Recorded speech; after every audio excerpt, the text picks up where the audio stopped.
तो हमें देखा कि फ्लक्स E इंटू ए कॉस थीटा है। और अभी कुछ समझाने के लिए हमको जैसे कि सिंगल चार्ज लेंगे, अगर पॉइंट चार्ज लेते हैं तो बाय डिफ़ॉल्ट उसका एंगल जो होगा वो कौन सा, इसको सरफेस कौन सा कवर करेगा, पॉइंट चार्ज को हमेशा स्फेरिकली कवर करेगा। तो हम तो क्या है ये, और भी सरफेस कवर कर सकते हैं, ऐसा कुछ नहीं है। लेकिन अभी के हम स्फेयर ले लेते हैं तो हम देख सकते हैं कि कमिंग आउट एंगल जो है सरफेस से 90 डिग्री है और नॉर्मल से 0 है। तो इलेक्ट्रिक फील्ड ई और सरफेस एरिया जो भी है वो भी इसी डायरेक्शन में है, तो थीटा जो है वो 0 डिग्री। तो हम पॉइंट चार्ज की बात कर लेते हैं। सो फ्लक्स जो है वो E into A cos 0, and cos 0 1 होता है, तो फ्लक्स ई इंटू ए हो जाता है। तो अब ज़रा फ्लक्स को हम लिखते हैं। क्या है ये, इलेक्ट्रिक फील्ड का फॉर्मूला हमको पता था के, और जो भी चार्ज यहाँ पे है क्यू टाइम्स क्यू एस, और मान लीजिए हम इतने रीजन में देख रहे हैं तो इसका रेडियस है आर स्क्वायर। इसीलिए मैं स्फीयर बनाया ताकि हर जगह दूरी समान रहे और उसका असर भी समान रहे, इलेक्ट्रिक फील्ड भी सेम आती रहे।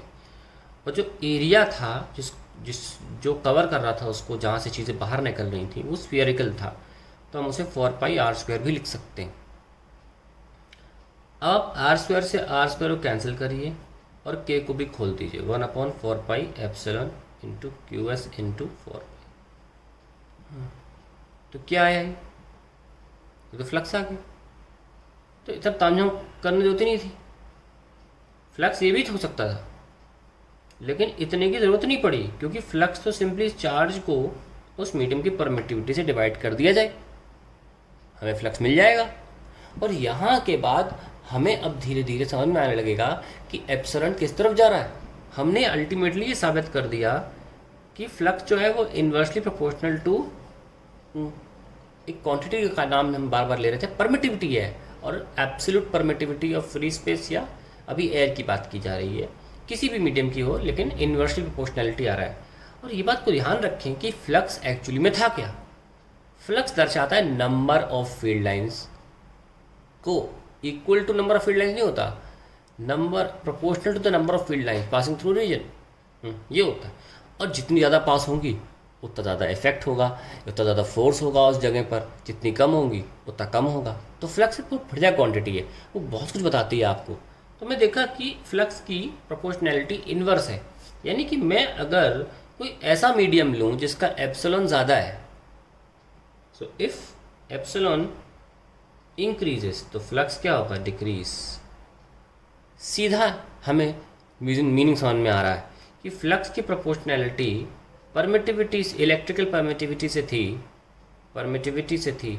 और जब परमिटिविटी नाम की कोई चीज़ जो भी है उसको जब हमने बढ़ाया तो नंबर ऑफ फील्ड लाइंस उस रीजन में घट गई, यानी कि उस रीजन में जो भी दो चार्जेस के बीच में फोर्स रहा होगा वो कमज़ोर हो जाएगा, क्योंकि नंबर ऑफ फील्ड लाइंस कम हो जाएंगी उस रीजन में, तो ऑब्वियसली उनमें जो तो भी सीधे सीधे फोर्स को बताता है, फोर्स भी घट जाएगा। तो यानी कि परमिटिविटी एक तरह से क्या चीज़ है, जैसे कि फॉर एग्जांपल मैंने क्यू एस यहाँ ले लिया, number of field lines crossing through a region suddenly decreases when you increase permittivity. Suppose इस रीजन में एयर है और मैंने नंबर ऑफ फील्ड लाइंस बना दी, मान लो ऐसे, मैं कहना क्या चाहूँ ध्यान से सुनिएगा। मान लीजिए एयर है तो एप्सिलॉन नॉट है, तो 1 2 3 4 5 6 7 8 लाइंस बन रही हैं।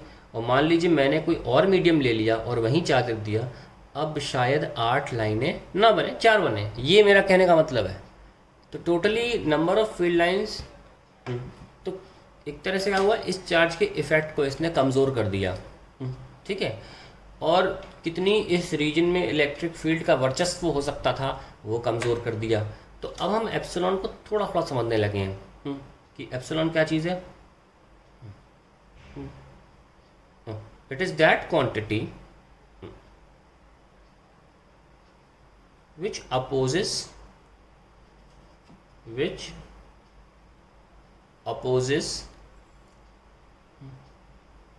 the form या इफेक्ट बोल लें, इफेक्ट ऑफ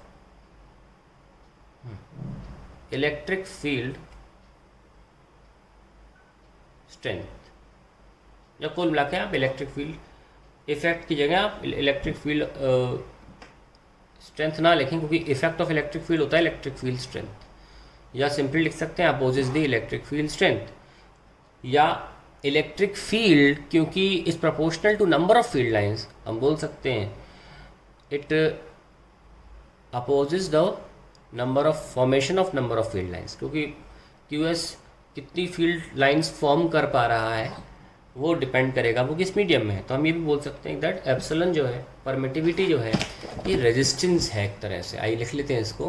फाइनल स्टेटमेंट ये है that epsilon is a resistance to the formation of electric field lines, formation of electric field lines. I am dead sure many of you would have heard about permittivity.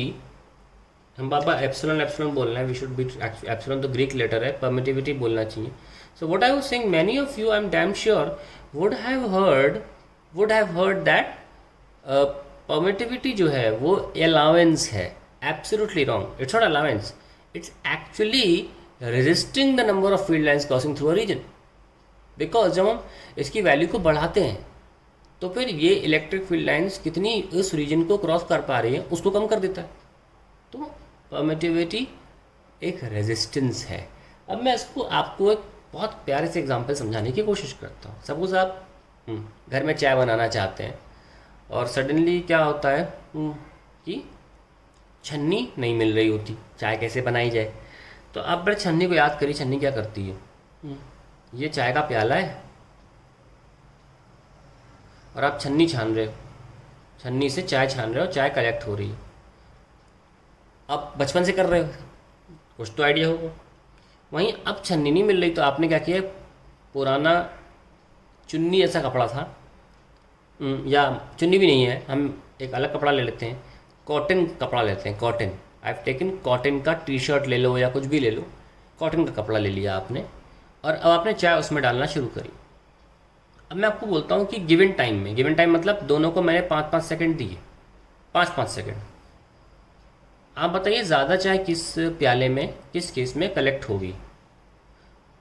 तुरंत answer आ जाना चाहिए छन्नी। अगर छन्नी से नहीं कॉटन कपड़े से होती ना तो छन्नी में नेट की जगह कॉटन का कपड़ा लगा दिया गया होता। इसमें तो 5 सेकंड लगेगा ही नहीं, तो रियल टाइम में पास हो रही है। यहाँ थोड़ा जज्ब होगा, थोड़ा सा ऑब्जॉर्व करेगा और थोड़ा नीचे भेजेगा और बहुत देर छोड़ना पड़ेगा कि जितना ऑब्जॉर्व हुआ है वो नीचे चला जाए। इनफैक्ट चाय कभी पूरी कलेक्ट भी नहीं हो पाएगी। ठीक है, तो कहने का मतलब ये, आप उसको समझना तो क्या करें, जो चाय है वो इलेक्ट्रिक फील्ड लाइन समझ लीजिए। चाय को आप इलेक्ट्रिक फील्ड लाइन से एनालॉजी समझिए। जो छन्नी है वो आप मीडियम समझिए। ठीक है, और कितना इस छन्नी ने पास होने दिया, है ना, कितना इस छन्नी ने पास होने दिया, वो इस मीडियम यानी कि छन्नी के परमिटिविटी को दर्शाता है। ठीक है, परमिटिविटी को दर्शाता है। तो अगर हम बात करें कि इनमें से परमिटिविटी ज़्यादा किसकी है, तो जिसने कम पास होने दिया उसकी परमिटिविटी ज़्यादा है। तो परमिटिविटी मान लीजिए सेकंड मीडियम था और ये फर्स्ट, तो ये E1, तो एप्सिलॉन 2 ग्रेटर देन एप्सिलॉन 1। तो यहाँ रेजिस्टेंस ज़्यादा है तो यहाँ परमिटिविटी ज़्यादा है, यहाँ रेजिस्टेंस बहुत कम है, परमिटिविटी भी कम है। तो ultimately permittivity is a resistance to the flow of electric field lines through a region. यही मैं कह रहा हूँ तब से, आप इसको ध्यान से सुने। परमिटिविटी, अब हमको ये तो क्लियर हो गया कि ये रेजिस्टेंस है और ये इलेक्ट्रिक फील्ड लाइंस को कम कर देता है। उस रीजन में दो चार्जेस के बीच में फोर्स कम पड़ जाता है, क्योंकि जैसे कि आप मान लीजिए एक चार्ज ये और एक चार्ज Q0 है, बीच में आपने क्या किया, आपने कुछ और मीडियम लिया है। अभी आपके पास एयर था, अब आपने कुछ और मीडियम लिया है, तो फोर्स कमज़ोर पड़ गया रिपल्शन का, क्योंकि आप फोर्स का फॉर्मूला देखिए ना, 1/4 एप्सिलॉन मीडियम Q1 Q2/r²। सो हमें देख लिया कि किसी और मीडियम में, क्योंकि रिवर्स प्रोपोर्शनैलिटी है, जो फोर्स है वो हमेशा वैक्यूम के केस में कम ही होगा, है ना। अब इसका बहुत अच्छा उदाहरण ये है कि आप वाटर को यूनिवर्सल सॉल्वेंट बोलते हैं, वाटर को आप बोलते हैं यूनिवर्सल सॉल्वेंट। क्यों बोलते हैं? NaCl जैसे घातक बॉन्ड को भी तोड़ लेता है। कैसे तोड़ लेता है? Na positive and Cl minus.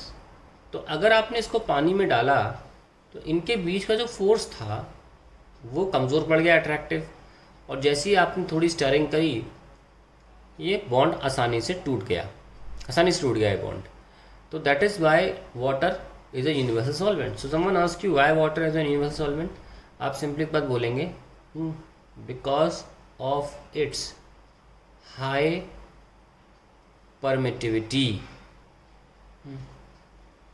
इसलिए वाटर एक ऐसा मीडियम इसकी परमिटिविटी बहुत हाई है, इसलिए ऐसा हुआ है। और हमने आपको बताया था कि अगर किसी मीडियम की परमिटिविटी को उसकी और जो स्टैंडर्ड एयर से डिवाइड किया जाए तो एक कांस्टेंट निकल के आता है, डाइलेक्ट्रिक कांस्टेंट। तो अगर ये ज़्यादा होगा तो डाइलेक्ट्रिक कांस्टेंट ज़्यादा होगा, तो इसलिए कुछ लोग ये भी लिख देते हैं because of its high value of dielectric constant. तो ये सब आपके जो जानना बहुत ज़रूरी है for the epsilon, flux, electric field lines. ये सब बताने के बाद अब हम अगले बार ये चालू करेंगे कि इलेक्ट्रिक फील्ड कैसे कैलकुलेट की जाती है अलग अलग तरीके से for different configuration of charges.